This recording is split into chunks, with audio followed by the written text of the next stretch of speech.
नमस्कार मित्रों, मैं पुनीत दुबे और आप हमारा चैनल देख रहे हैं पुनीत धर्म ज्ञान।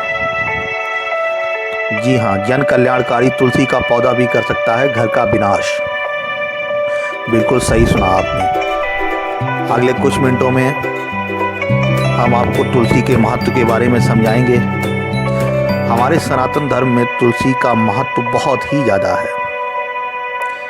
तुलसी के पौधे को हम देवी का दर्जा देते हैं और घर में तुलसी का पौधा लगाना बहुत ही हितकारी मानते हैं। हिंदू धर्म में तुलसी का पौधा आमतौर पर कई घरों में दिखता है। घर में तुलसी का पौधा लगाने से देवी देवताओं की विशेष कृपा रहती है। घर में सकारात्मक ऊर्जा भी आती है, आर्थिक रूप से लाभ भी मिलता है। लेकिन पौधे को लगाते समय हमें बहुत सी बातों का ध्यान रखना चाहिए। जरा सी गलती हमारे जीवन को बर्बाद भी कर सकती है। पौधा अगर सही दिशा में लगा है तो हमारे घर में सुख शांति समृद्धि भी आती है, और यही अगर गलत दिशा में लगा है तो हमारे जीवन को बर्बाद कर सकता है। घर में लड़ाई झगड़ा गृह कलेश बहुत ही ज़्यादा उत्पन्न हो जाता है। इसलिए महालक्ष्मी की कृपा बनाए रखने के लिए हमको तुलसी के पौधे को बिल्कुल ही सही जगह पे लगाना चाहिए। अब दिमाग में क्वेश्चन ये आता है कि सही जगह क्या है? तो तुलसी के पौधे को हमेशा उत्तर पूर्व में जगह देनी चाहिए।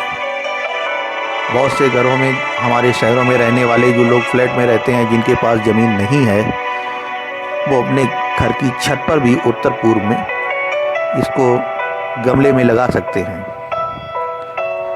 पर किसी भी कंडीशन में तुलसी के पौधे को दक्षिण दिशा में ना लगाएं। दक्षिण दिशा में पौधे को लगाने से आपका पूरा जीवन बर्बाद हो सकता है।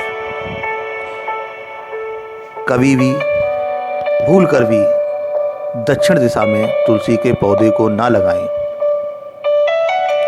तुलसी के पत्ते कई तरह से उपयोगकारी होते हैं, लेकिन हम लोग जानते हैं कि तुलसी के पत्ते कुछ खास मौक़ों पर नहीं तोड़ने चाहिए। ये दिन है एकादशी, रविवार, सूर्य ग्रहण, चंद्र ग्रहण।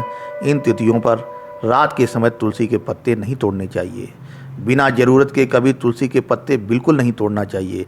ऐसा करने से हमें दोष लगता है। तुलसी के पत्ते तोड़ना तुलसी का अपमान करना, उनको नष्ट करने के बराबर होता है। कहा जाता है कि घर में लगाने में अगर तुलसी का पौधा सूख भी जाए तो उसको भली भांति देख रेख करनी चाहिए। मानता है कि सूखा पौधा घर में रखना अशुभ होता है। अगर तुलसी का पौधा सूख जाता है तो उसे किसी नदी, तालाब या कुएं में प्रवाहित कर देना चाहिए।